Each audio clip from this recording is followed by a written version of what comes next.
Eu nasci aqui na Baixada, vivi aqui por um período, mas fui fazer faculdade logo aos 17 anos em São Bernardo do Campo, na Metodista. Mas quando vinha assim semana, continuava indo para lá e cruzando eventualmente o Julinho, e depois a gente se tornou mais amigo quando nós nos encontramos em São Paulo e nos recordamos que a partir daqui a gente tinha mantido contatos e tal. E o pai dele foi amigo do meu tio, quer dizer, a história é longa. História longa. Bom, mas eu vim aqui para falar de outra coisa, que é de blogosfera e não de reminiscências da juventude. E aí, de alguma forma, eu acho que isso tem um pouco a ver também com as reminiscências da minha juventude. Porque eu sou um pouco filho aí daquela coisa que o Renato Russo chamou de geração Coca-Cola, né, que explode ali um pouco na redemocratização brasileira, e a gente acompanhava um pouco todo esse processo, tanto da redemocratização quanto da Guerra Fria, a partir dos olhos dos grandes veículos de comunicação.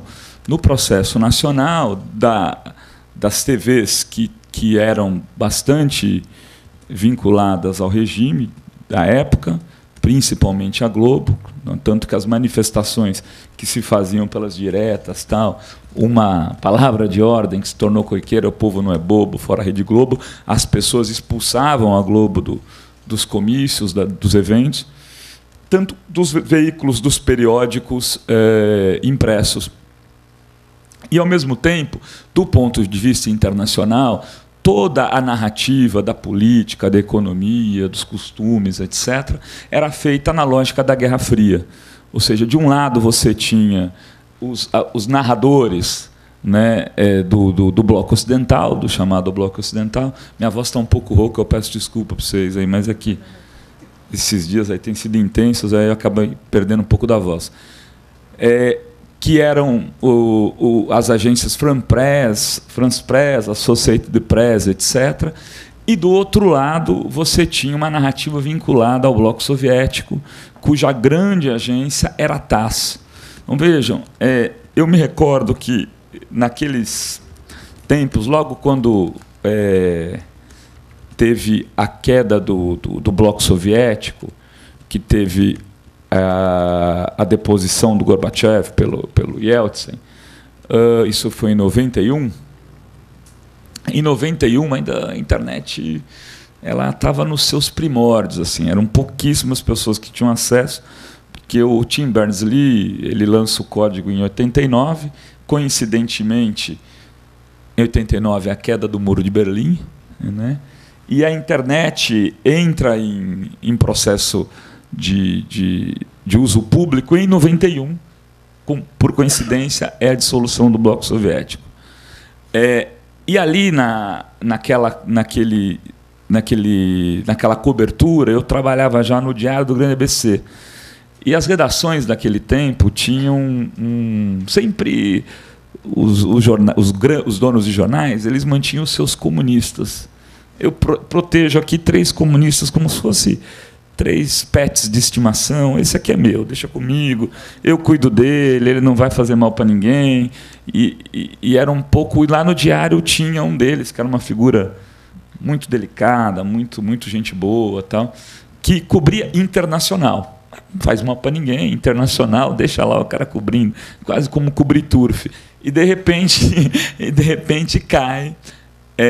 tem essa queda do Bloco Soviético, e esse cara fala: não, eu não vou, isso é mentira, são histórias das agências vinculadas aos Estados Unidos, eu vou esperar o noticiário da TASS.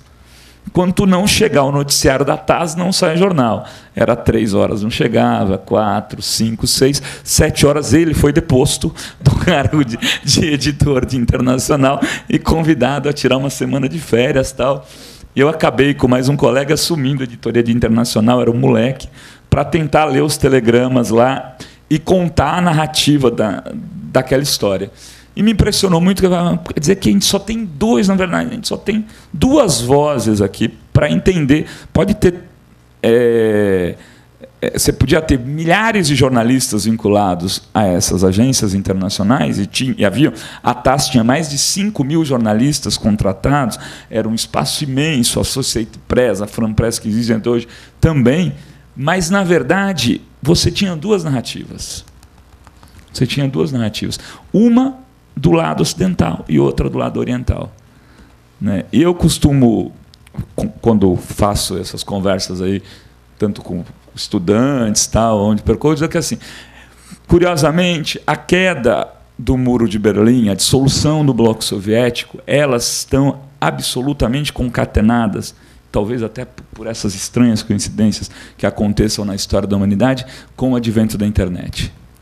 Ao mesmo tempo que a Guerra Fria acaba, e aqueles dois, e deixa de dar o tom do ponto de vista político e econômico, chega a internet, que do ponto de vista político e econômico modifica completamente as relações humanas, mas fundamentalmente modifica do ponto de vista cultural. Ponto de vista cultural. Esse processo, que depois vai ser chamado de globalização por uns, de mundialização por outros, é um processo absolutamente associado à distribuição da informação do ponto de vista que a gente vivencia hoje, né? Que também vamos colocar nos seus devidos lugares. E nós estamos vivendo uma grande revolução na área de comunicação, mas ela ainda está nos seus primórdios. Isso que a gente está vivenciando é o começo do começo do começo. Né? Ainda vai ter muita coisa, isso tudo vai se tornar até algo engraçado, como a gente imaginava, do ponto de o que era fazer um telefonema na época de Dom Pedro. Né? Você fazia para uma pessoa. Isso da internet que a gente está vendo hoje ainda é o começo. E nesse começo tem-se um movimento de distribuição do ponto de vista informativo, que está vinculado a uma série de coisas, mas também está vinculado um pouco ao tema da nossa conversa aqui de hoje, que é a lógica dos blogs. Né? Porque você tem tem várias formas de conversa na rede, mas a blogosfera se caracteriza por um tipo de conversa que é, em boa medida, em alguma medida, vamos dizer assim, a de dar tratamento noticioso, né, para esse processo informativo. Não é toda a blogosfera que faz isso, mas tem uma parcela dela, e eu costumo chamar disso, essa parcela é um nome, não tem nenhuma genialidade nessa, um nome que eu arrumei para explicar isso, que eu chamo de bloguismo, que é o blog com jornalismo, né, que é um pouco diferente do blogar comum, porque tem gente que bloga para contar lances da sua vida pessoal. Não é o meu caso, e talvez não seja de muito de vocês, e com certeza não é, por exemplo, o caso do Reinaldo Azevedo, da revista Veja, como não é o caso do Luiz Nassif, né? Não é o caso do Paulo Henrique, não é o caso da Maria Fro, não é o caso de tantas outras pessoas. Há pessoas que fazem isso tentando disputar o espaço da informação com os veículos tradicionais. E é isso que eu vou conversar aqui um pouco com vocês. E antes de entrar no tema propriamente dito, eu trouxe alguns dados para a gente ter um pouco de ideia do que a gente está falando, eu digo um pouco o contexto desse processo. Por que existe a blogosfera? Existe o bloguinho? Porque a gente tem internet, tem uns dados aí do comitê gestor, de que e a internet vem evoluindo o acesso a ela no Brasil nos últimos tempos. Em 2005, a gente tinha 17% dos domicílios conectados. Em 2010, a gente tinha 39% dos domicílios conectados. Esses dados são da maior pesquisa realizada aí no Brasil, que isso daí é só na área urbana, mas, de alguma forma, é muito representativo. Eu estou falando de domicílios, mas a gente sabe que pessoas conectadas, o número é muito maior do que esse. Hoje a gente já tem mais de 100 milhões de pessoas conectadas no Brasil, segundo as últimas pesquisas. Aí, isso aqui está um pouco atrapalhado, quem fez não sabe fazer muito bem, que sou eu. Então, eu trouxe esses dados, ou seja, os dados urbanos, esses são os dados totais, 27%. E é engraçado que a nossa distância para alguns países é absurda. Outro dia, inclusive, eu discutia com uma pessoa do Ministério da Comunicação e ele falava desses dados do ponto de vista da grandeza. E eu peguei esses outros dados, que são esses. Na Coreia, 94% dos domicílios estão conectados, na Suécia, 84%, na Dinamarca, 82%, no Japão, 80%, na Alemanha, 75%, e na Argentina, em 2008, já eram 30%. Ou seja, a gente ainda está muito atrás de uma série de países, inclusive países latino-americanos. Mas o mais curioso disso tudo, né, é que a nossa internet é muito mais cara do que esses países. Por exemplo, a proporção do preço da conexão por mega no Brasil em relação à conexão no Japão é de 20 vezes mais, 20 vezes maior o preço por mega. Quer dizer, isso é um absurdo. E por isso que não dá para entrar nessa de comemorar avanços a conta-gotas como esse que o Ministério da Comunicação vem propondo com a banda larga, que não é larga, né? E depois o Rodrigo até pode falar mais nas provocações ou no debate. Enfim, e por isso que entre aqueles que possuem um computador, 49% dizem que não tem acesso à internet por conta do alto custo. Você pode até, às vezes, dar o computador para alguém, que é de classe D e tal, mas ela não consegue acessar a internet, porque ela tem que pagar um valor mensal, e esse valor mensal vai fazer falta no seu orçamento familiar. Mas, a despeito disso tudo, é importante dizer o seguinte, que cada povo tem um pouco o seu estilo de uso de internet, né? E o brasileiro, ele gosta de redes sociais e gosta de blogs, né? Isso, pegando os dados comparativos do Brasil em relação aos outros países, a gente chega a isso. Aqui, por exemplo, a penetração de blogs. As pessoas que dizem acessar blogs no Brasil são 71% daqueles que estão conectados. Não, é um número extremamente alto, extremamente alto. Né? No resto do mundo, isso gira em torno de 50%, que também é alto, porque é um dado que demonstra que as pessoas hoje não estão mais reféns de um único tipo de visão a respeito um único tipo de visão na lógica do processo informativo. E também aqui a gente é mais adepto, a gente usa mais a rede social do que pessoas de outros países. Tem 85% das pessoas que usam a internet frequentam redes sociais, contra aproximadamente 70% de internautas em outros países. Mas é isso que um dos pontos que eu acho que a gente tem que discutir quando discute internet e quando discute a internet do ponto de vista da produção da informação é como as pessoas utilizam a rede. Então a gente tem aqui um dado que as pessoas usam blogs, mas tem um outro dado que eu acho muito significativo, que é verificar o seguinte. Por exemplo, eu entrei na Alexa, que é um site que coloca ali o top ranking da internet, e fui verificar hoje, na data de hoje, quais eram os 10 sites mais acessados no mundo. Para minha surpresa, inclusive, fazia uns 3, 4 meses quando eu verificava, o Facebook passou o Google e é o primeiro site mais acessado do mundo. Apesar das ações estarem caindo na Bolsa, o Facebook hoje é mais acessado. Em segundo lugar está o Google, em terceiro está o YouTube, em quarto o Yahoo, em quinto o Baidu, em sexto Wikipedia, em sétimo o Windows Live, em oitavo o QQ.com. Alguém conhece aqui o QQ.com? É um portal chinês, mas ele tem Messenger, ele tem e-mail. Ele é o MSN da China, na verdade. Assim, ele é um tipo MSN com portal. Né? Mas é uma rede social baseada, na verdade, no serviço de chat. Exatamente. O Twitter e a Amazon, em 10º lugar. Isso do ponto de vista mundial. Aí, por curiosidade, eu falei, vamos ver qual que é o primeiro veículo da mídia tradicional nessa lista. Aí eu cheguei e, aliás, subiu 5 posições, porque na minha última palestra ela era 50º lugar, e agora ela está em 45º, então atualizei os dados. é o da BBC, o primeiro veículo de mídia tradicional na lista dos mais acessados do mundo. Ou seja, se as pessoas tinham dúvida em relação ao que está acontecendo no mundo da comunicação e na mudança total de paradigma nesse processo, já começo a dizer que as suas dúvidas podem começar a ser dirimidas a partir dessa lista. O que acontece com esses sites? O Sérgio Amadeu, que vai falar depois, ele costuma dizer muito isso também.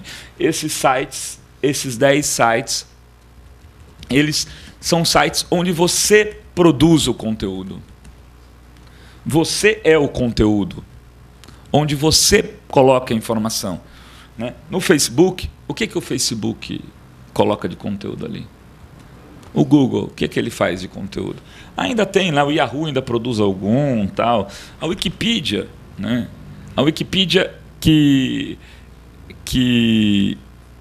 quando eu esqueci o nome agora do criador, é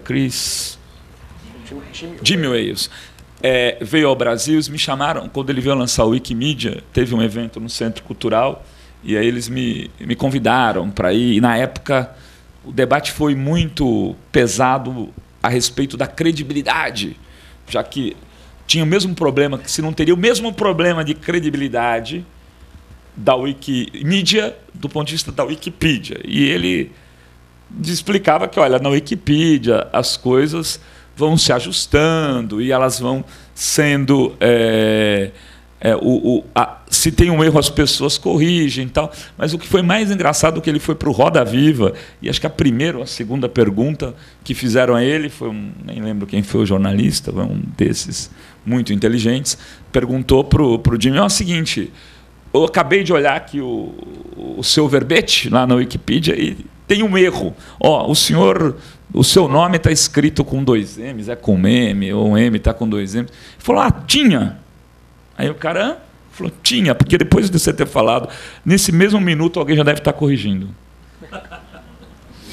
Ou seja, né, esses processos de informação onde o fazer é compartilhado, né, a correção é compartilhada e você consegue modificar e dar mais veracidade do que no processo tradicional, onde...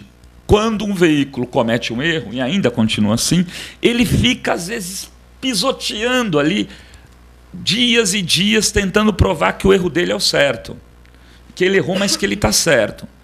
E, antes da internet, esses veículos nem se davam ao trabalho de corrigir os erros que cometiam. E foram muitos na história do Brasil, sem falar fora do Brasil, mas aqui a gente teve erros intencionais que modificaram, inclusive, a história do Brasil.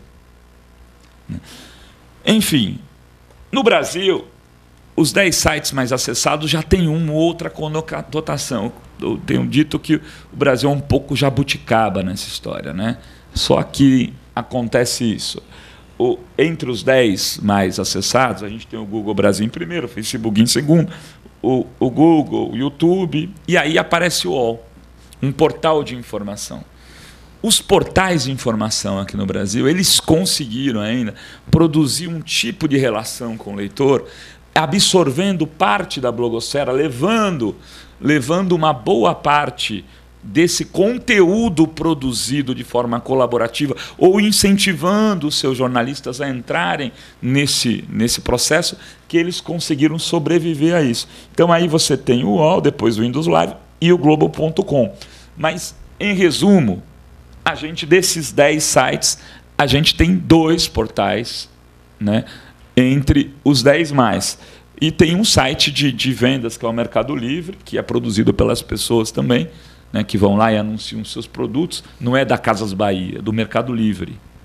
Né? Ou seja, pessoas fazendo aquela loja. E aí eu coloquei aqui como ilustração que a gente já tem entre os 500 mais. Eu só pesquisei esses 2, deve ter outros blogs, mas blogs políticos, blogs político-econômico. Não, o meu não está. O do Nassif e o do Conversa Fiada, um em 436, facilitar a minha, e o outro em 498. 498º lugar. Então, já tem veículos com espaço. Afinal de contas, a gente tem uma imensidão de endereços na rede. Para você estar entre os 500 de um país, não é bolinho, né? Então, acho que é importante chamar a atenção um pouco com isso. Primeiro, tem uma grande distribuição de produção de informação no mundo e no Brasil, e uma boa parte disso, boa parte dessa informação é produzida, muitas vezes, por aqueles que eram apenas receptores de comunicação. Eu vou dar um exemplo, antes de entrar nessa questão mais histórica, que depois vocês podem até olhar no Wikipedia, não tem nada de novo no que eu vou dizer, mas é só para contextualizar. Vamos pegar, por exemplo, o caso da eleição de 2010, né? Quando teve aquele atentado ao José Serra, lá no Rio de Janeiro, quando alguém jogou um meteoro, segundo a TV Globo, que fez uma matéria de 7 minutos no Jornal Nacional, levou um especialista em meteoros, o Ricardo Molina, para explicar como aquele meteoro havia saído de um canto, produzido uma imagem e ido para outro lugar, tal, e pá! Pegado a careca daquele sujeito que queria ser presidente da República, e agora quer ser prefeito da minha cidade. E aí, dentro de todo aquele contexto, de 7 minutos, eles provaram de que aquilo havia sido um atentado. Em 1 hora depois, um professor do Rio Grande do Sul, especialista em TV, em vídeo, pegou as imagens e mostrou que aquilo era uma montagem na rede.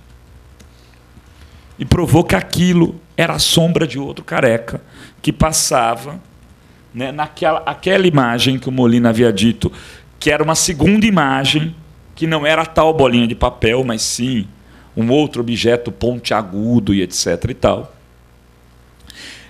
Esse cara mostrou que aquilo era a sombra de um outro careca que passava do lado do Serra, fazendo take por take a decupagem da imagem.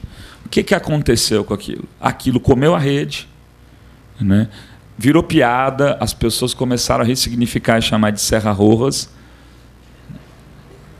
O Jornal Nacional do dia seguinte simplesmente se calou. Nem falou que sim, nem falou que não, nem mais ou menos. Imaginar que o Jornal Nacional não suíte uma reportagem que ele dá destaque de 7 minutos num dia é algo inconcebível. É algo inconcebível, se ele não estiver errado.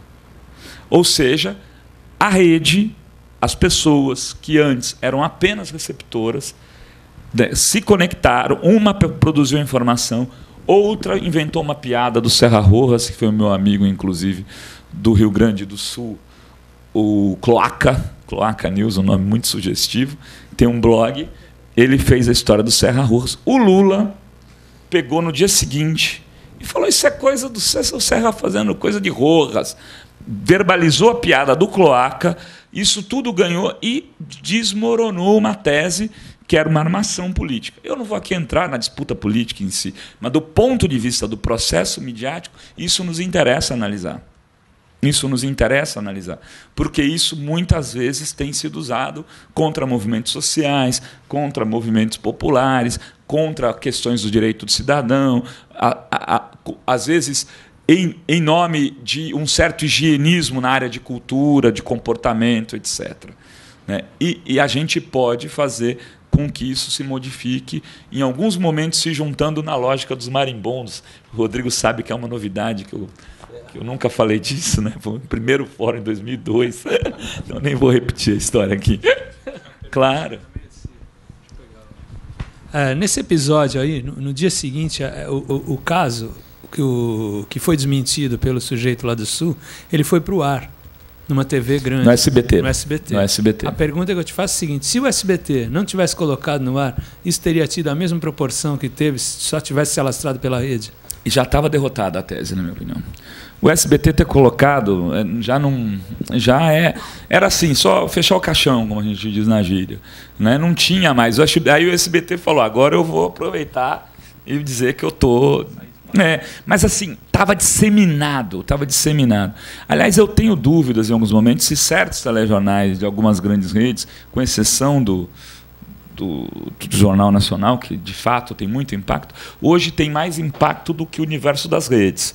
Quando uma coisa sai em muitos lugares, Julinho, ao mesmo tempo, na internet, e elas se disseminam pelo Facebook, eu tive uma experiência recente com um vídeo que eu fiz uma matéria no blog sobre uma repórter de Salvador que acusava um garoto lá, negro e tal. Eu fiz essa matéria no blog e tal, de repente fui ver, em coisa de uma semana, tinha mais de 1 milhão de acessos. Ela saiu do jornal, demitiu? Não, ela se demitiu fazendo aquilo. Mas, ou seja, aquilo estava em tom de piada, merecida a demissão. E já mais de 1 milhão de pessoas tinham assistido aquilo, que é muita gente. E às vezes tem coisas que não dão... É difícil uma rede... Porque as pessoas até deixam ligadas às vezes na TV, mas elas não tomam contato com o conteúdo. E na internet, quando elas botam numa imagem, elas tomam contato. Mas, enfim. Bom, só para fazer um pouco o contexto disso, essa coisa da blogosfera, às vezes a gente acha que parece que tem 1 milhão de anos, né? A internet, como disse o código lá do Tim Berners-Lee, é de 89, e o blog é de 97. Aí o termo weblog, né? Nós blogamos, foi criado em 97, mas aí em 99 é que ele começa a ganhar um pouco, 99 e 2000, um pouco do formato que a gente conhece hoje, porque antes os blogs não tinham URL para cada post. Então você entrava, era uma blogagem contínua. Se você quisesse identificar um post, você não conseguia. E isso foi o chamado permalink. O Rodrigo, que é o especialista dessa história, pode explicar melhor, né? Mas isso também é uma coisa importante, porque você imagina, hoje, cada post ter é uma notícia que você pode ter um endereço ali para divulgar para as pessoas. Ou seja, você não precisa escrever como se fosse num caderno. Enfim, o que importa é que em 99 a gente tinha 50 blogs e hoje os últimos dados que eu tenho de pesquisa, eu acredito que já esteja envelhecido aí, mas se falava em 152 milhões de blogs no mundo. Né? 152 milhões de blogs no mundo é um Brasil de blogs, praticamente. Né? Evidente que uma parte desses blogs devem estar inativos, outros são atualizados com pouca frequência. Talvez esse número já esteja até superado. E aí, só para contextualizar como é que essa lógica da informação mudou, eu falava no começo de 2 vozes, uma coisa muito centralizada. Em 2010 foram enviados 25 bilhões de tweets e 100 milhões de usuários criaram uma nova conta no Twitter, que não é a rede social mais ativa, vamos dizer assim. E esses números acho que já são ultrapassados, acho que o Facebook já passou 1 bilhão, né? Não sei se chegou 1 bilhão, não sei. Se não chegou, está próximo. Eu preciso atualizar isso aqui. Enfim, os dados que eu tinha eram de 600 milhões de usuários. Bom, mas o que isso tem também a ver com o jornalismo do ponto de vista da lógica da indústria jornalística? Né? Tem a ver, por exemplo, que recentemente um blog que foi criado como blog, o Huffington Post, né, da Ariana Huffington, ele foi vendido para a UOL por 315 milhões de dólares. 315 milhões de dólares. Ou seja, é algo inimaginável um tempo atrás. Né? E isso, então, coloca a indústria num outro padrão, né, de construção do negócio, vamos dizer assim. Ou seja, hoje o que se discute é como é que a indústria da comunicação vai sobreviver e vai se organizar nesse novo contexto. E se a indústria pensa a partir dessa lógica, por que nós, como jornalistas, não temos que pensar assim também? Como nós vamos aproveitar esses espaços para construir veículos de comunicação e para nos livrar, né, de viver as nossas experiências profissionais numa lógica verticalizada e onde há absoluto controle das nossas ações do ponto de vista profissional.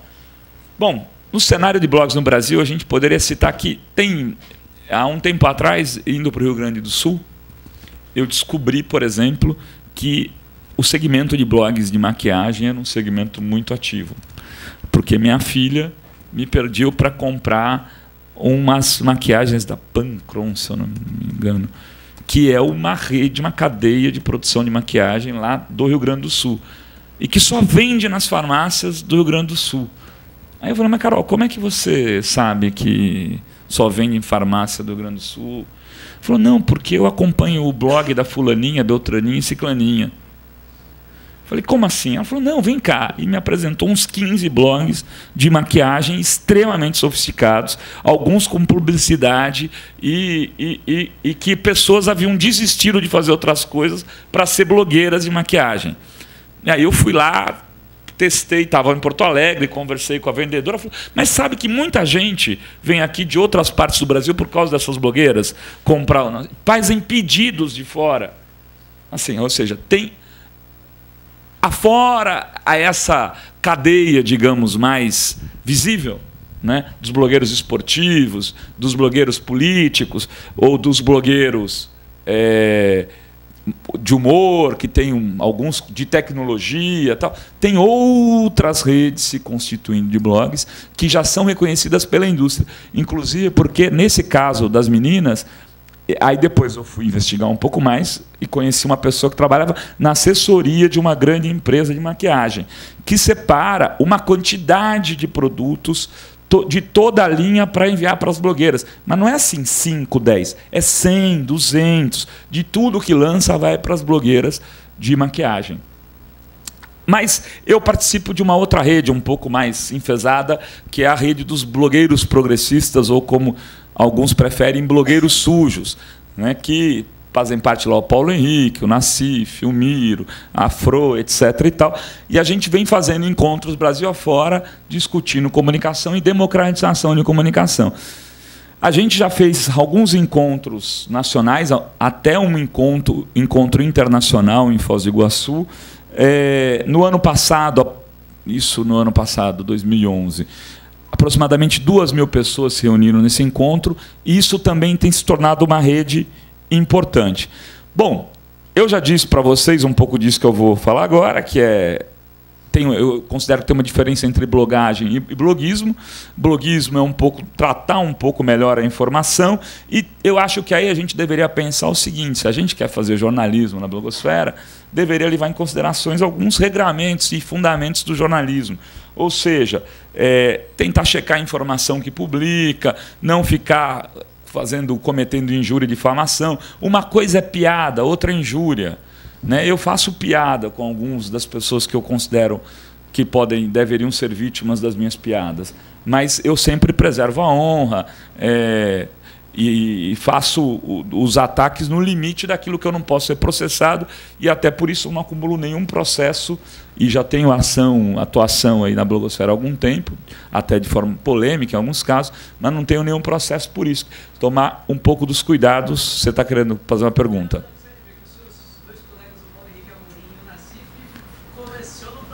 Falamos disso já. Só deixa, não, até vou dizer, porque aí tem outros. Bom, vou lá já, então. A questão é a seguinte: no caso do Nassif, ele foi para o enfrentamento com a Veja, né? E os processos que ele coleciona são muito da editora Abril.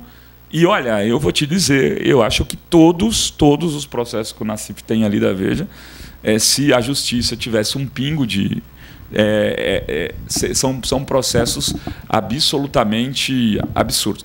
O Paulo Henrique é uma pessoa mais polêmica do estilo dele, e aí às vezes a pessoa se sente ofendida e vai lá protestar. Em boa medida, tem a ver um pouco com a tradição do nosso jornalismo, que é um pouco, faz de conta que é tudo enfermaria, séptico e tal. Então você não pode fazer piada do outro, a não ser que você coloque um presidente com o pé na bunda numa grande revista nacional na capa. Mas se você fizer uma brincadeira num blog com alguém, você corre o risco de ser processado. Acho que tem muito ainda disso, né? No meu caso, assim, eu evito até esse tipo de processo, e aí com uma por uma questão muito objetiva. Digamos que o Paulo Henrique é um pouco mais bem-sucedido do que eu, pode enfrentar esses processos, e ainda bem que ele os enfrenta e que ele vá até o Supremo para garantir o direito de a gente poder ter liberdade de expressão.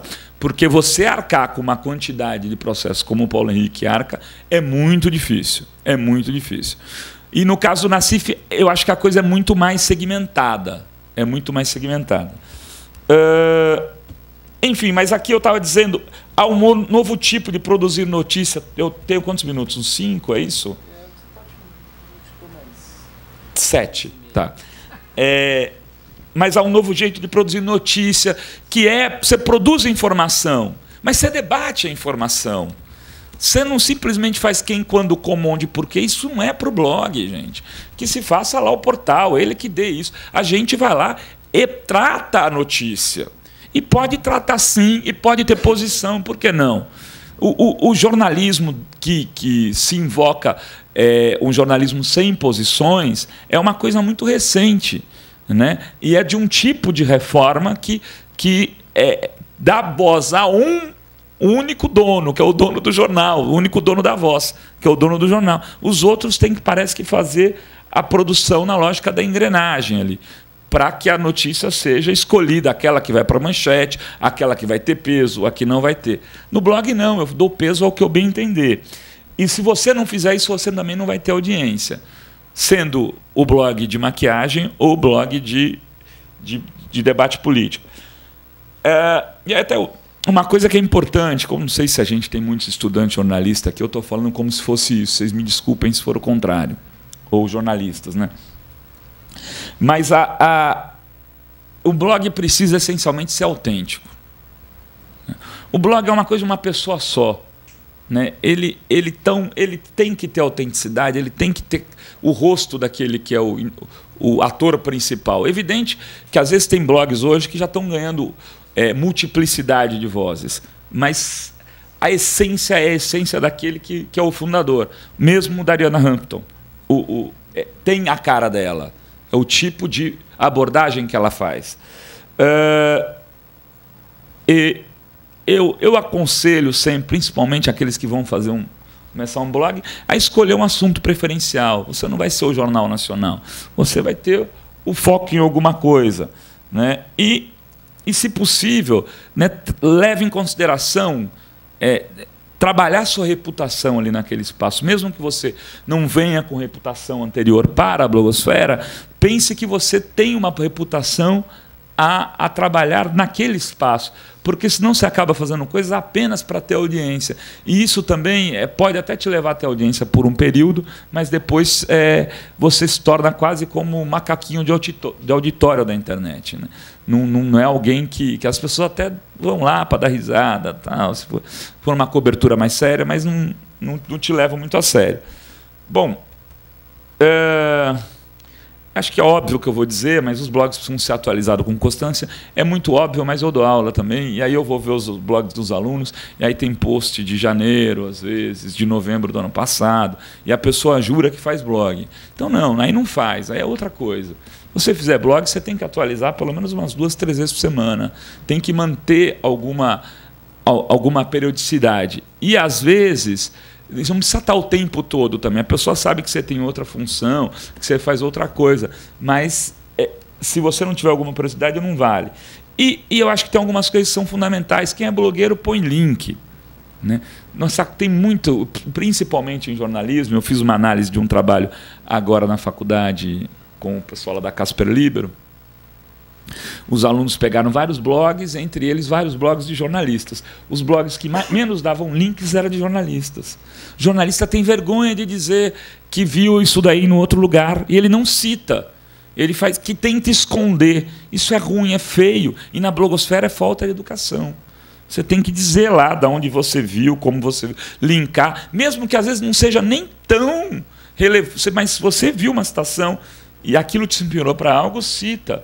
Porque você vai dar audiência para outra pessoa e ela vai responder. Ou seja, o blogar é muito conversar. E é conversar também em rede e é criar alianças na rede, né?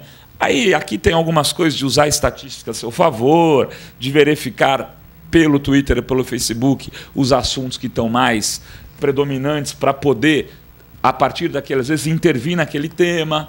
Se você intervir num tema que está sendo mais discutido, a chance de você ter maior audiência é maior. Usar as tags, saber fazer título. O título tem que tratar. O título do blog não é igual ao título jornalístico do veículo impresso. Ele na revista ele pode até ser mais poético, no impresso ele tem que ser noticioso. No blog ele tem que ter as palavras-chave. Você tem que estar com as palavras-chave no título para que ele possa dar mais indexação nas buscas, no Google, etc. Então, você tem que aprender a trabalhar com indexação. O desafio de produzir informação na lógica da internet é que você não pode mais ser alguém passivo. Você produz e vai embora para casa. Você tem que produzir, acompanhar e verificar qual a melhor forma de posicionar aquilo que você produziu. Ou seja, tem que fazer as matérias rápidas, tem que ter algum nível de planejamento para organizar as coberturas, se você for fazer coberturas. Tem, por exemplo, um amigo Idelber Avelas fez na eleição passada uma bela cobertura da eleição dos Estados Unidos, onde ele atualizando em tempo real e já posicionando a gente que estava no Brasil sobre o que significava um delegado a mais ou a menos em algum estado americano. Porque você via que o Obama tinha ganhado, sei lá, em Mississippi. Ah, mas Mississippi, o que quer dizer isso? É bom ou ruim? Quer dizer, bom é bom, mas o democrata sempre ganha ou não? E ele ia atualizando e mostrando o que isso significava e, antes de todo mundo, ele já meio que anunciou que o Obama tinha ganhado a eleição, que é impossível reverter. Eu e o Rodrigo Savazone fizemos uma cobertura, junto com o Sérgio Amadeu, que vai vir aqui, das eleições de 2010, onde a gente ia cobrindo em tempo real, lá no 48 Horas, pela internet, um live stream, e falando o que estava acontecendo. É um tipo de cobertura... Com o Rafa e a Paula também, o pessoal da Filmes também. É verdade, a Paula está ali, Paulinha, que fez a transmissão. Ou seja, o que eu quero finalizar aqui dizendo para vocês é o seguinte: o ato de blogar é o ato de conversar. Em jornalismo a gente está muito acostumado a falar sozinho. E se a gente não aprender que no mundo das redes a gente não fala mais sozinho e que precisa conversar, a gente está deixando, está perdendo uma grande oportunidade de trabalhar em outra forma, em outro patamar na comunicação. Enfim, é isso. Muito obrigado.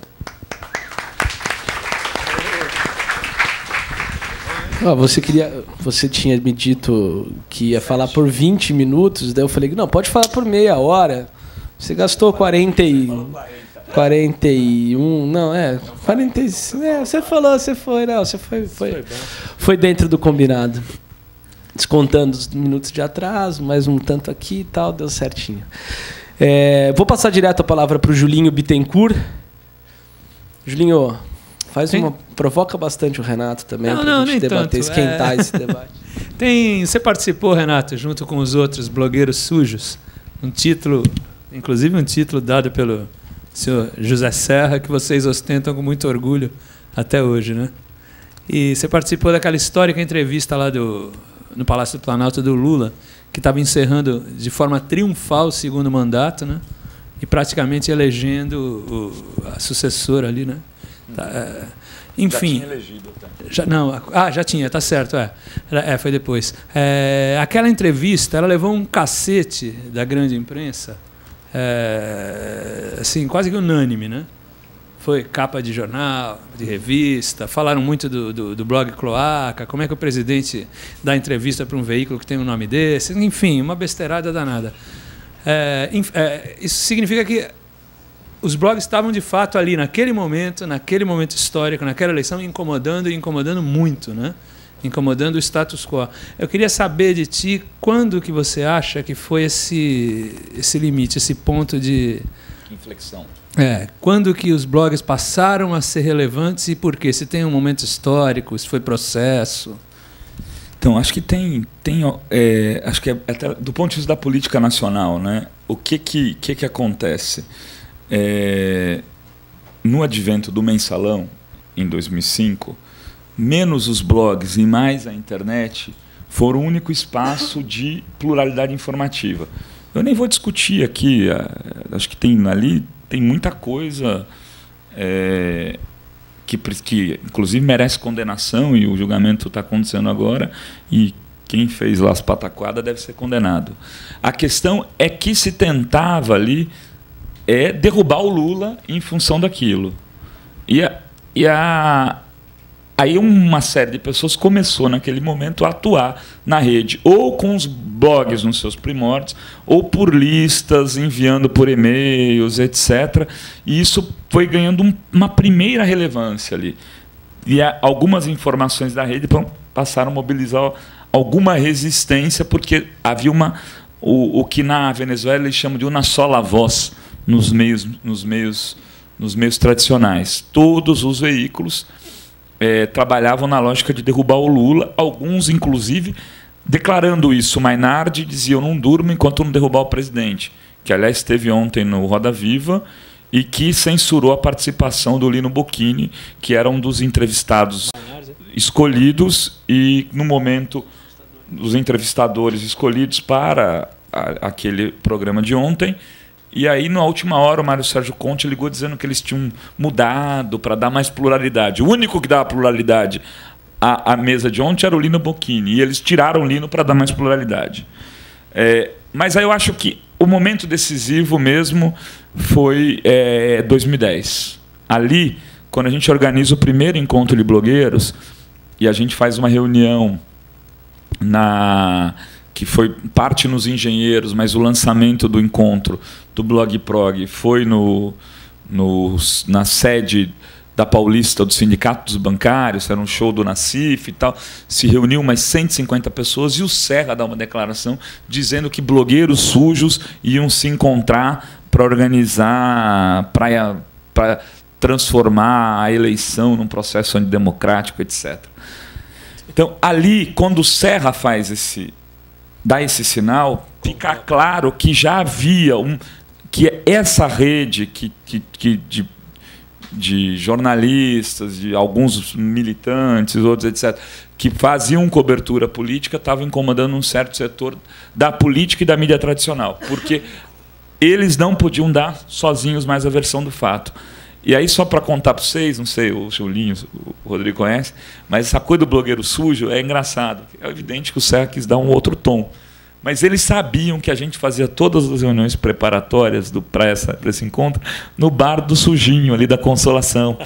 E provavelmente, então, eles ficavam com essa história do sujinho, tá? os sujos, e por isso que a gente não abre mão do apelido e se proclama sujos. Bom, né? É bom, né? Está aberta a temporada de intervenções ao Renato Rovai.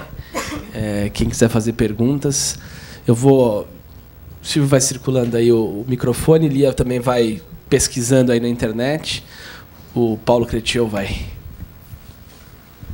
Opa, é só para colocar uma dúvida. Se apresenta.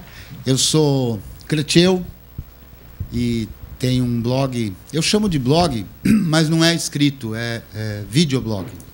Talvez não merecesse chamar de blog, porque ele não faz nenhum tipo de jornalismo. Eu, embora faça algumas entrevistas, o forte do blog são as videoaulas, né? Então, mas ele tem o nome de blog, mas, enfim, não sei se... Eu não gosto muito de definições pré-estabelecidas, né? Mas o que eu percebo, e a minha intervenção é nesse sentido que eu queria te perguntar, que eu sou um pouco pessimista.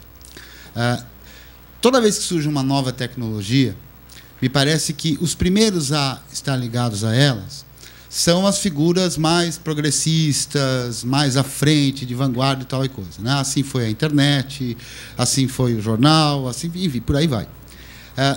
Até o momento, e essa pergunta foi importante saber em que momento que os blogs ficaram importantes, né? Que a grande mídia começa a perceber a força dessa outra mídia. E aí aquela pureza, talvez, que pudesse existir, aquela pluralidade, de fato, poderia existir, ela começa a ser minguada, né? Então, a gente percebe, por exemplo, naquela lista em que você coloca os 10 sites de maior visibilidade, né? A grande mídia já está ali envolvida, a Abril, a Globo e por aí afora, né? Então, assim, eu queria de você saber qual é a tua perspectiva nesse sentido. Quer dizer, você acha que realmente a gente vai continuar, a gente que eu digo é nós os sem fama, nós os sem importância, entre aspas, vamos continuar tendo força, ou se a mídia vai conseguir nos comer como vem comendo? Então, o processo é de disputa a todo momento. Não existe nada consolidado. O que eu acho é o seguinte, aí depende de como a gente encara esse processo de disputa. Você imaginar que antes a gente não tinha nada para disputar e hoje a gente tem algumas ferramentas, eu não tenho a ilusão de que os blogs vão ser maior do que a indústria.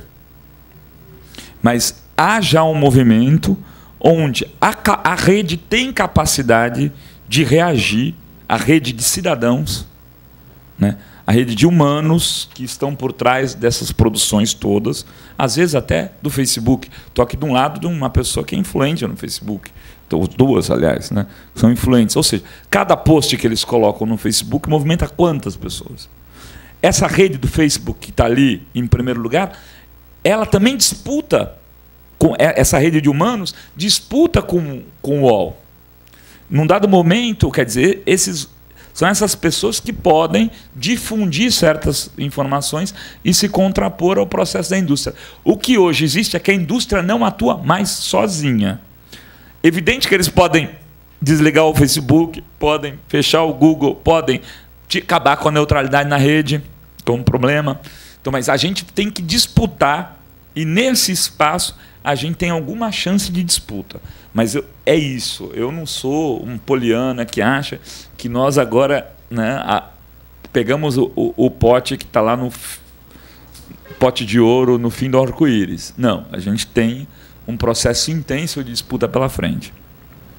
Você tem falando nisso, você tem um livro que é o Midiático Poder, que você podia falar um pouco para a gente sobre isso, porque ele relata um caso em que a internet, os canais menores a cabo e tal, reverteram uma situação política, né? O Juninho está falando do caso da Venezuela. Eu tive lá na cobertura das tentativas de golpe ao Chaves, principalmente daquela de abril de 2001, 2002. E ali, quer dizer, aquele caso era para ser igual ao do Chile de 73. Não fosse ter para fora a possibilidade da rede levar a informação do que estava acontecendo. Eles criaram, por exemplo, um site lá na época chamado aporreia.org, onde um garoto dos Estados Unidos ficava atualizando porque os amigos ficavam ligando de celular, mandando coisas, dizendo do que o que estava acontecendo no país. Ainda era muito pouco conectada a Venezuela naquele momento. E as pessoas iam mandando informações, às vezes para fora, porque havia um cerceamento da internet internamente, mas isso não impediu de que fora ela funcionasse e as imagens fossem relatadas. No Egito agora aconteceu algo muito semelhante. Eu também pude fazer essa cobertura da queda do Mubarak, porque eu estava lá no Senegal, no Fórum Social Mundial, e fui para lá cobrir. E vi coisas fantásticas do ponto de vista de organização em rede. Por exemplo, como isso movimenta até a política tradicional.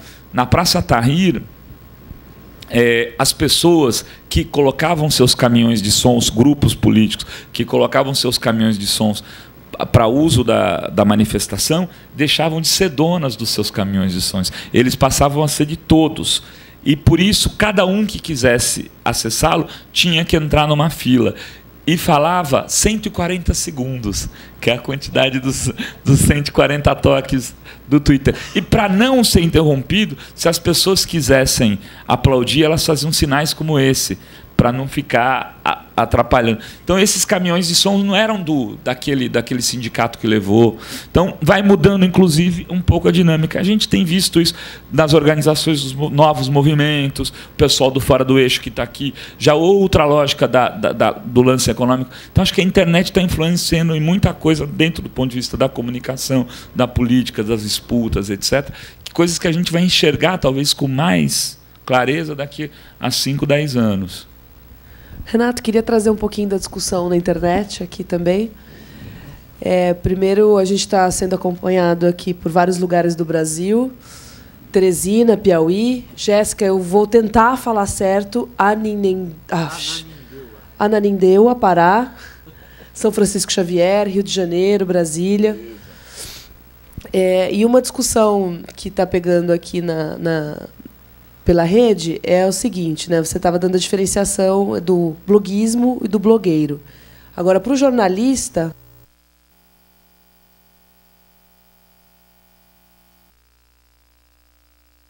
Então, assim, como ser um bloguista e sobreviver sendo bloguista? Há várias formas, né, de sobreviver. Primeiro porque, assim, hoje, vamos falar aqui voltar ao caso lá das meninas da maquiagem. Algumas delas já sobrevivem de publicidade nos blogs. Né? Os sites dos blogueiros, jornalistas blogueiros aí que eu citei já são sustentáveis. Nassif, Paulo Henrique, já tem uma receita que sustenta a atividade. Eles têm outras atividades também. Mas quem é jornalista que sabe que na história da profissão, dificilmente a pessoa tinha um único emprego. O jornalista trabalhava numa redação, fazia freela para revista, dava aula, e blá, blá, blá. O jornalista sempre foi multitarefas. Eu acho que isso vai continuar acontecendo. Então, porventura, uma parte das receitas pode vir do blog, e no Brasil ainda não ocorre o que ocorre em outros países, mas eu acho que talvez vai vir a ocorrer, que é a coisa da doação. E os blogs, necessariamente, não vão ser blogs só opinativos. Por exemplo, eu dei uma aula recente lá na Casper para o pessoal sobre jornalismo hiperlocal, né, que é baseado na lógica das comunidades. Então, eu fico imaginando o seguinte, aqui na Baixada Santista, ou aqui vamos dizer, no litoral, se alguém aqui resolve fazer um blog de Mata Atlântica ali em Ubatuba, tal, e cobrir Mata Atlântica e conseguir um apoio de uma entidade que faça uma publicidade ou sustente para que ele fique fazendo matérias constantes em relação à defesa da Mata Atlântica. Ele vai ter o apoio de uma entidade, pode abrir para doação o blog, pode receber doação disso. O Rodrigo é um jornalista que não é blogueiro, mas assim, tem atividade na rede e a sobrevivência dele, das outras pessoas, vem da atividade que eles desempenham na lógica da rede. Quando eu falo de bloguismo, blogueiro, estou falando também de atividades na rede como um todo. É possível, sim, hoje tem gente vivendo de atividades exercidas na rede e fazendo jornalismo, sim. Já há, por exemplo, o Correio do Brasil, do Rio de Janeiro, um veículo só de rede, que se sustenta. Tem vários blogs. Por exemplo, o Altino Machado, meu amigo, que agora contribui no Terra, ele vive do blog dele. Mas o blog dele está no Terra, sim, mas ele começou o blog lá no Acre, sozinho. Aí depois ele foi chamado para ter o blog dele no Terra. Não é um problema, mas é o blog dele. Ele faz o quê? Cobertura do Acre. Bom, tenho mais algumas questões aqui.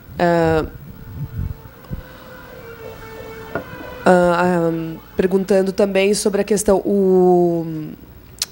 de Brasília. Pergunta o seguinte: a blogosfera se consolidou como um ótimo espaço de debates e de mobilização, mas ainda tem dificuldades orçamentárias e de articulação para articular coberturas e promover conteúdos noticiosos de fato. Como as ferramentas digitais podem dar um fôlego ou agilidade nas coberturas web? E como blogueiros podem produzir materiais de fonte primária, entrevistados, dados brutos, etc., sem depender do apoio de estruturas maiores, veículos comerciais e associações? Do Lauro Mesquita, da IBC. Lauro, grande abraço para o Lauro. Há várias possibilidades, né, Lauro? Uma delas é, por exemplo, a gente lá na Fórum tem a revista que é base desse processo, que garante, por exemplo, um espaço para a gente produzir informação primária. Muito do que sai da revista, quase tudo, é informação primária. Na Fórum, uma parte é primária. Eu tenho um site lá chamado Expresso SP, onde a gente também produz informação primária. É vendendo publicidade, é buscando doação, é procurando apoio. Agora, eu acho que é trabalhar de forma colaborativa também. né? Você pode pensar uma grande pauta, mas você não pode mais pensar naquela lógica do antes. Eu vou percorrer o Brasil inteiro para fazer uma pauta sozinho. Eu posso fazer uma grande articulação para fazer uma pauta sobre o semiárido brasileiro. Vou tentar localizar 100 blogs que topem fazer essa pauta comigo. Ou seja, você não precisa botar... você não precisa mais colocar energia sozinho nesse evento. Acho que tem um pouco isso. A gente ainda tem essa coisa de fazer jornalismo de um único autor. Quando a grande sacada hoje é a multiplicidade de agentes, de produtores. Você conseguir coordenar uma grande ação, Rodrigo sabe muito bem disso, a partir do envolvimento de um grande número de pessoas. Esses projetos costumam dar mais certo, ao meu ver, na rede. Queria até dar um pitaquinho aqui, complementar. Estou bem quietinho agora, deixando o Renato. Vocês aproveitarem o tempo que ele vai gastar conosco, porque ele vai ter que ir embora correndo. Mas o... Peão é fogo. Mas eu acho que tem duas coisas para essa discussão especificamente sobre modelo. Um deles, eu até devolvo a pergunta para o Lauro, que está hoje... né? A gente está transmitindo esse evento também pelo site da EBC, da multimídia da EBC. Ontem... não sei se você estava sabendo, Renato, ontem a gente recebeu um contato do Lauro, da Lídia, do Ricardo Negrão, do pessoal da EBC, que é a Empresa Brasil de Comunicação, que é a empresa pública. Eles acompanharam pela internet, viram que o evento ia acontecer aqui no Sesc de Santos, se interessaram e perguntaram se podiam replicar o streaming que a gente está gerando, como o formato e a tecnologia que a gente utiliza permite esse compartilhamento fácil. A gente passou para eles códigos, eles colocaram também no site da EBC e também estão transmitindo. Registre-se que o Lauro é um bom blogueiro, né? Não, o Lauro é um excelente blogueiro, excelente jornalista. E eu acho que tem um papel, por exemplo, que ainda está pouco explorado, que é a aliança e o papel que as mídias públicas podem ter e que o papel da comunicação pública pode ter nessa relação com esse ecossistema midiático gerado de baixo para cima, que é o ecossistema... Da comunicação em rede, enfim, que é a blogosfera.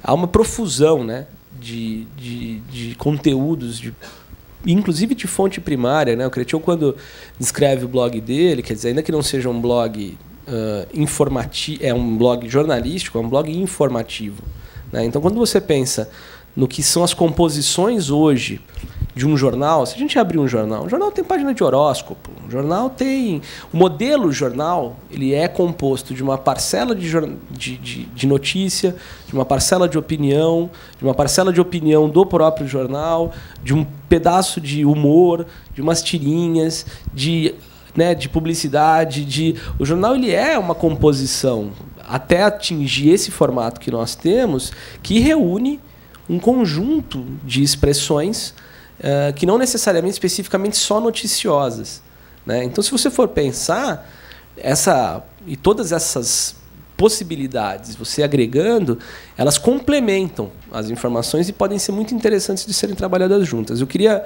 chamar a atenção em cima do que o Renato falou, mas devolvendo, inclusive, para o Lauro, isso, assim, o papel que a comunicação pública pode ter na validação, reconhecimento e parceria com essas expressões, né? Eu acho que isso é uma coisa que pode vir desde a criação de uma infraestrutura para facilitar que os jornalistas e os blogueiros que têm interesse possam trabalhar em conjunto, oferecer serviços públicos como plataformas, né? Hoje, quando você quer criar um blog, você recorre a serviços desses. Quer dizer, na verdade, a contabilidade de muitos desses blogs que a gente comentou, eles vão se consolidar nesse acesso, no acesso do Google ali, naqueles ali, o Blogger, por exemplo, e outros serviços. Eu, na verdade, hoje não sou mais blogueiro, mas o meu primeiro blog que eu fundei, que era um blog coletivo, junto com ele, era de 2000, na primeira versão do primeiro Blogger, quando ainda eu peguei o início do Permalink. Então, a gente criou o primeiro blog, na virada de 99 para 2000, era um projeto coletivo que a gente fazia, de experimentação. Você usa o 300 aí. E a gente vinha de uma experimentação que era, naquele momento, eu acho que tem uma coisa que talvez você possa comentar um pouco, Renato, que foi um novo fôlego, na verdade, para a imprensa alternativa. Sim. E é isso que eu queria dizer também, que é o segundo ponto, né? Uma acho que tem um papel nessa configuração que e a minha expectativa passa por aí, que o que a comunicação pública pode vir a fazer para se somar a essa expressão que é pública, né? Que vem das redes e que pode ser uma aliada fundamental desse processo. E a segunda, justamente, é a configuração e um fortalecimento do que a gente pode dizer do cenário independente, né? A gente teve um fluxo claro, né, nos anos 70, de força da imprensa alternativa, que era muito focalizada pela imprensa que resistia ativamente contra a ditadura. Nos anos 80, você tem aí as rádios livres, você tem o início do movimento de rádio comunitárias, mas, ao mesmo tempo, você tem um arrefecimento, não é, dos veículos impressos e dos veículos alternativos, né, por assim dizer. E você tem um novo fôlego dado aí no final dos anos 90 e de lá para cá, que vem justamente dessa reconfiguração e do crescimento do alternativo no ambiente digital, né? Quer dizer, o quanto isso produziu esse espaço. Ainda que você tenha começado a Fórum com uma revista impressa no contexto do Fórum Social Mundial, rapidamente ela vai para a rede, e é na rede que ela também começa a ampliar esse alcance. Então, conformando uma coisa que eu acho que a gente ainda enfrentou pouco, que e é uma coisa que eu acho que a gente deveria trabalhar nas escolas de jornalismo, trabalhar nos processos de comunicação, que são as iniciativas autônomas, as pequenas produtoras, os pequenos empreendimentos que possam gerar, sim, riqueza para esses jornalistas e para esses profissionais de comunicação, dentro de um arranjo que, como diz o Sérgio Gomes, que é da Alboré e um decano, por assim dizer, né, dos meios alternativos, é você optar por ser cabeça de sardinha e não rabo de baleia, né? Essa configuração de ter mais gente optando por trabalhar em estruturas menores, mais autônomas e que possam gerar o suficiente para a sua riqueza, e que também passa um pouco pela experiência do Fora do Eixo, eu acho que ainda é um caminho que está pouco explorado. E eu acho que essas coisas são as coisas que deveriam ser induzidas, inclusive, como política pública. E aí eu queria jogar uma pergunta para você, que é isso, assim. Nesses 10 anos, eu acho que é legal trazer esse debate de governos que vieram progressistas. A gente teve uma série de políticas de indução ou de tentativa de indução e fortalecimento. Uma delas, por exemplo, foi algo que você teve envolvido diretamente, que foi a criação dos pontos de mídia livre e de um movimento que foi fundante e forjou muita gente no Brasil todo trabalhando com isso, que é essa... Eu acho que seria legal você compartilhar um pouco dessa experiência do que é esse mídia livrismo e como é que foi articulado, porque aí eu acho que tem uma relação interessante do papel do poder público, da comunicação pública em associação com as livres iniciativas surgidas na rede. Acho que primeiro até pegar um gancho ali do Cretião, desculpa, que é a questão do mas eu não sei o que eu faço, se é um blog, um videolog. Eu acho que essas definições todas elas existem às vezes para caracterizar, né? Quando eu falo bloguismo, é para diferenciar de blogagem, nem de blogueiro. Acho que blogueiros são todos. Assim, acho que blogagem em geral é blogar para contar qualquer coisa. O bloguismo, por uma definição para separar um pouco, aquele cara que quer, pelo menos, trabalhar com informação na blogosfera.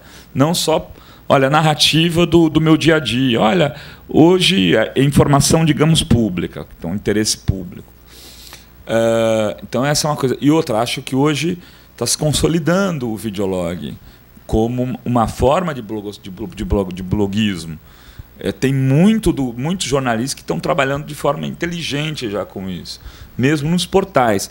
Eu acho que se a gente ampliar a conexão, se a nossa conexão vier a melhorar, a tendência é que isso se amplie bastante. Tenho feito lá com os amigos do Fora do Eixo, às segundas-feiras, uma TV, a gente chama de TV Fórum, dentro da Pós TV, que é o canal do Fora do Eixo. Eu tenho um programa dentro do canal deles. E a gente tem colocado, em algumas ocasiões, 1.000 pessoas para assistir. Né? Então, é razoável isso. Já é uma interferência. Assistir no momento que está sendo produzido. Depois fica lá o vídeo e muito mais gente assiste. Então, já é um outro... Não é uma TV, mas é uma pós-TV. Né? Isso é uma coisa. Outra coisa que o Rodrigo está falando, e eu já tomei muito pau por dizer isso, mas vou continuar dizendo, seguinte, por que tem professor público, por que tem juiz público, Por que tem promotor público?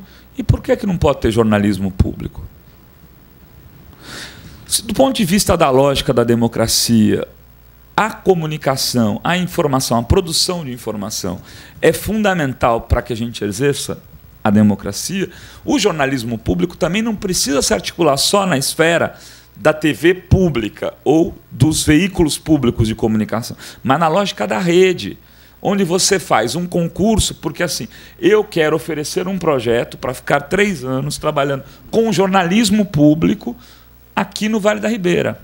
Eu vou entregar tantas matérias por semana, vou fazer isso, vou fazer aquilo, me candidato a estar, durante 2 ou 3 anos, a ser jornalista público a partir de um entendimento do Estado de que aquele jornalismo público é importante para a democracia, né, para o interesse público. Porque senão a gente só tem jornalismo comercial, que só defende interesse comercial. Ou não é importante defender o meio ambiente? Ou não é importante defender as populações ribeirinhas? Ou não é importante fazer matéria denunciando grilagem? Ou é só importante fazer matéria da Bolsa de Valores? Porque ninguém vai patrocinar essas matérias. Não vai ter, não vem, não adianta. A articulação da sociedade civil, aí o nego vai lá e mete pau em ONG que consegue dinheiro. Então, você não vai ter recurso. Esse não vai fazer que nem... Vamos ficar na base da lógica de fazer esse tipo de coisa incentivado por uma organização de uma igreja que vai lá e ajuda e divulga. Tal. Não, o Estado tem que defender esses segmentos que têm menos poder de organização e defende como? Inclusive fazendo isso, né? Potencializando a comunicação desses lugares a partir aí, acho que de uma lógica onde você abre para projetos, que era uma ideia quando a gente fez essa coisa de construir os pontos de mídia livre, e que o Estado fala, tem aqui recurso para isso. Ah, tá vendo? Já vem lá o cara falar de Estado, tal. Não, mas Estado é para isso mesmo. É para organizar as forças da sociedade, é para dar equilíbrio, né? Para não deixar que uns acabem com os outros, né? O Estado é muito nessa medida. E, infelizmente, a gente teve toda uma desconstrução do papel do Estado no mundo e no Brasil, e hoje a gente acha que não deve ter nada do Estado. E tem entendimento, às vezes, entre os jovens, de que assim, não, se é governo, eu não quero, não. É teu, meu. Você pagou imposto, você mandou dinheiro para lá e é para a tua defesa. Estou falando muito, deixa vocês falar um pouco. É que você pegou num ponto... Boa tarde, primeiro a todos, Vitor Lilo, sou jornalista. Você pegou nesse ponto do Estado agindo como posso dizer, o fiel da balança, né? Na relação entre o público e o privado.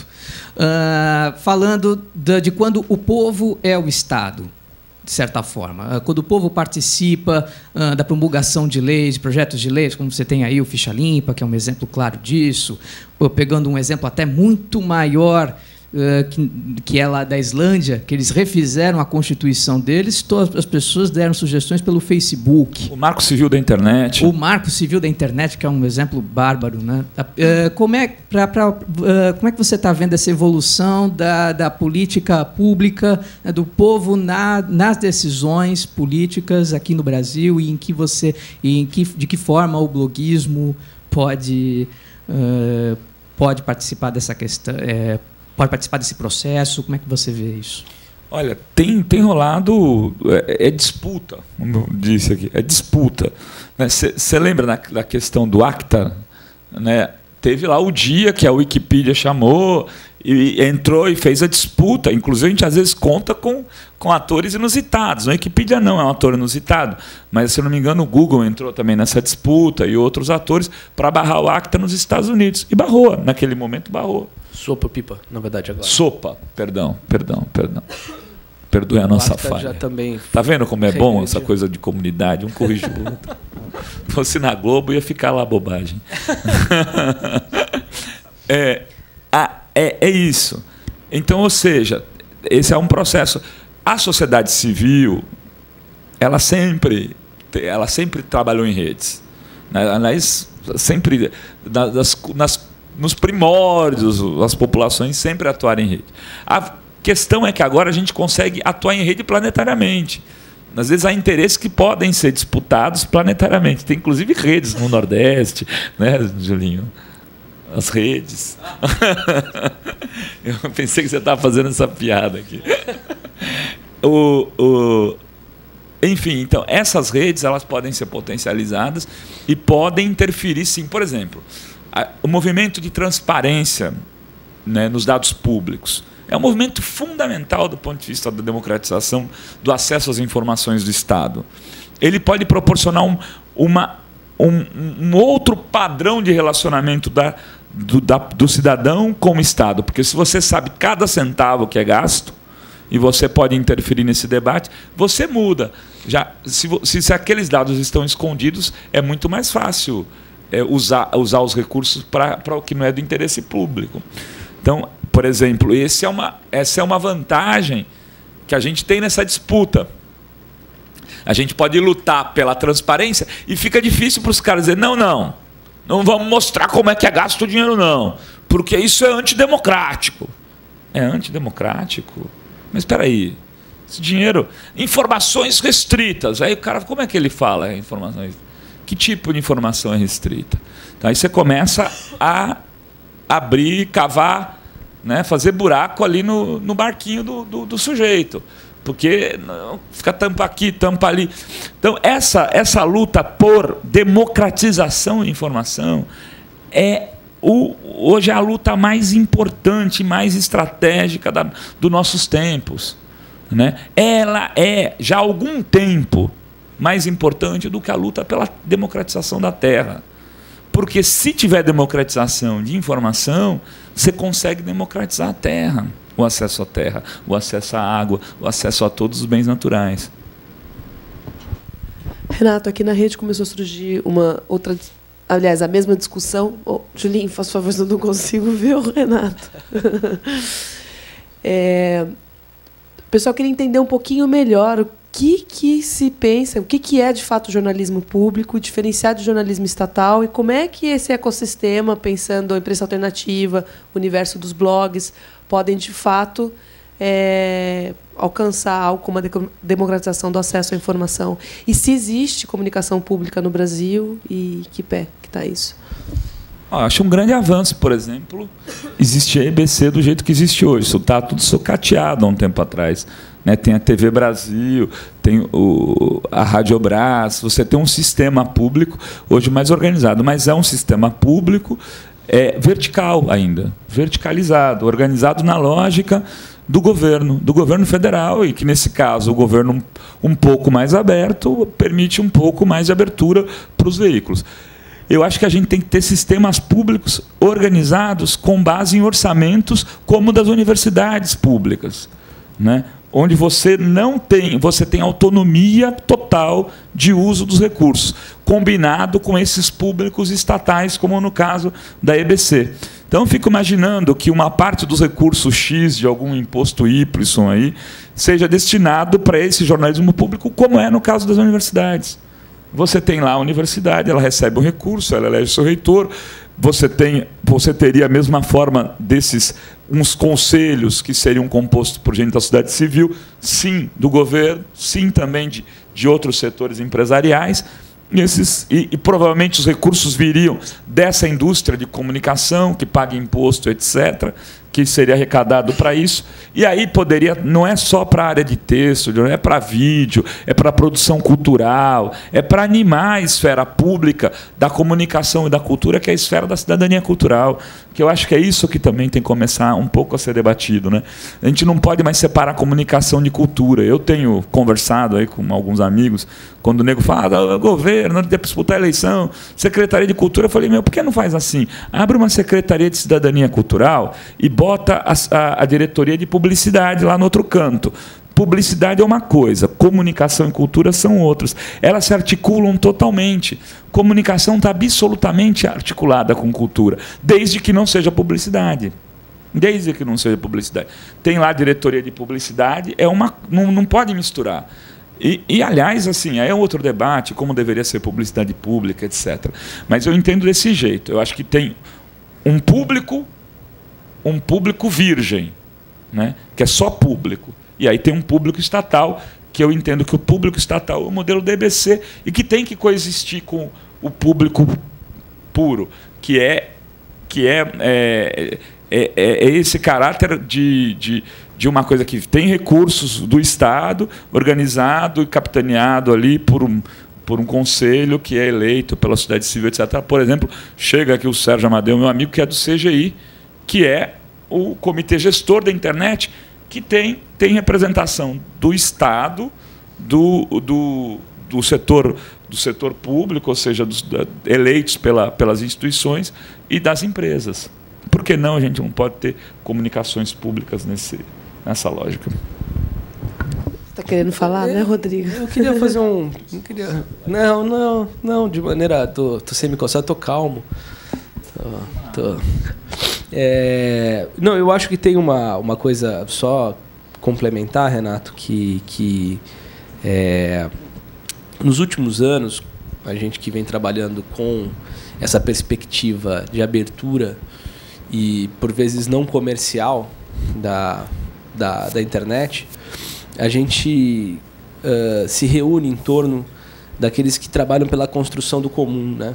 E aí vem da tradução dos commons, que é a ideia de que, na rede, quando a gente compartilha e troca, essas trocas não necessariamente são mediadas por relações de propriedade nos modelos tradicionais, né? A gente, como isso vem, esse nome commons vem, né, dos commons que eram os espaços territoriais anteriores ao cercamento, lá na origem do capitalismo, que eram partilhados, as terras comuns que eram partilhadas pelas comunidades em seu benefício. Não eram de ninguém, eram propriedades comunais e que eram exploradas. Isso não é um retorno, né, a uma etapa pré-capitalista, mas é que, com o universo das redes e com a digitalização, cria-se essa possibilidade de compartilhamento desse bem que é o bem informacional, ou seja, a informação digitalizada, que ela é não rival, você pode, eu passo essa informação para você, ela fica contigo, fica com todos, nós temos cada um uma cópia dela, sem que eu perca a minha original. Então, nesse sentido, ela é uma partilha cuja propriedade é estranha a ela, não é? Então, assim, ela não tem uma propriedade embutida. Quando a gente troca informação, quando a gente dialoga, aquilo que eu passo para você passa a ser seu também e não deixa de ser meu. Isso é o não rival. E isso cria todo um conjunto de expressões na rede que é isso, são os commons que a gente chama, e disso vem o Creative Commons, que vem da origem do software livre. Enfim, tem toda uma tradição e uma história disso que cria, digamos, são as balizas filosóficas desse movimento da internet aberta, que dá baliza para muitas das coisas que estão sendo ditas aqui. Toda essa construção em torno dos commons, né, que surge com as redes, não necessariamente foi incorporada pelas iniciativas do poder público, né? Muitas vezes a gente tem empresas do Estado, empresas que são públicas e mantidas com recursos do cidadão, que operam numa lógica que não é a de trabalhar a informação dessa perspectiva, ou seja, de que ela é um bem público de fato, inclusive economicamente pensado dessa forma. E aí eu acho que nessa distinção existe um desafio enorme colocado, que é como nós fazemos para que a produção das comunicações públicas, e essas aí sim, né, organizadas pelo Estado, possam de fato se transformar num comum, possam ser apropriadas por essa força da cidadania de fato, num fluxo que vai e venha e que tenha essa troca e que possa de fato colocar isso. Isso é um exercício interessante que está colocado. Eu sei que tem muita gente do grupo das empresas públicas acompanhando isso, que está lá na EBC, porque está transmitindo. E acho que esse é um ponto importante de se colocar. Quer dizer, como é que a gente transforma o público em público? Né? Porque, no fundo, ele ainda opera dentro de uma lógica. Se a gente pensar a comunicação produzida por uma prefeitura, não precisamos só ficar com o governo federal, né? As comunicações produzidas pelo governo do Estado ou pelas instituições da prefeitura numa cidade, né? Se elas são tratadas dessa maneira, né? Como esse arranjo comum, se essa informação de fato pode pertencer à cidadania, eu acho que esse é um baita de um desafio. A gente está em eleição municipal aqui também, a gente está num ano de eleições municipais, e colocar essa agenda, por exemplo, nas pautas dos candidatos nos municípios, trazer esse debate também para as cidades é absolutamente fundamental. Porque eu acho que dá para trabalhar isso. Existem experiências locais, inclusive, até mais avançadas do que a gente tem no plano federal, né? Aqui em Santos você tem uma gama, né, tanto de emissoras, né, que ocupam o espaço comunitário, iniciativas tocadas pela prefeitura, enfim, que elas possam operar dentro dessa lógica de não ser algo afastado do cidadão, na verdade a serviço do grupo político que ocupa provisoriamente aquele determinado, obviamente eleito democraticamente, mas ocupa provisoriamente, e sim colocadas de fato a serviço da cidadania como um todo. E eu acho que isso, a lógica dos commons ajuda muito a gente a perceber essa relação possível aí. Nem vou citar o nome da pessoa, mas é engraçado. Eles falam, não, mas você tem posição, isso não, às vezes aparece nas conversas. Isso não é estranho? Não, William Vac também tem posição e o tempo todo manifesta suas posições na Globo. Isso não parece estranho e ele faz isso numa concessão pública. Eu faço isso no meu veículo lá, que não é concessão nenhuma. Outro dia eu conversava com um professor de política internacional, uma pessoa muito respeitada, que me disse, eu não vou dizer o nome para não ficar chato, que foi ao programa dele, manifestou uma série de opiniões, e todas as opiniões que ele manifestou, como eram contrárias à do William Vac, lá, foram cortadas no programa final. Ele teve 2 insertzinhos assim, besta, que ele falava 2 coisas que não significavam nada dentro do contexto das falas dele. Ou seja, quer dizer, isso tem se repetido intensamente na mídia concessionária, e as pessoas dão de barato que lá pode. Quando tem manifestação de opinião nos espaços onde são livres, abertos, múltiplos, etc., parece muito estranho, aí tem processo. O PSDB processou o Nassif e Paulo Henrique agora, porque eles recebem uma pequena verba publicitária e eles consideram que aquilo é para atacar politicamente o PSDB. Tal. Quer dizer, Bom, pessoal, estamos encerrando a segunda mesa. A gente vai fazer primeiro agradecer aqui, a gente vai fazer um breve intervalo de 10 minutos, depois a gente volta com o Sérgio Amadeu. Agradecer ao Renato, obrigado por voltar a Obrigado a todos vocês aí, muito bom estar aqui. Agradecer também ao Julinho, que eu convido para que fique conosco também, mas se precisar ir embora, pode ir.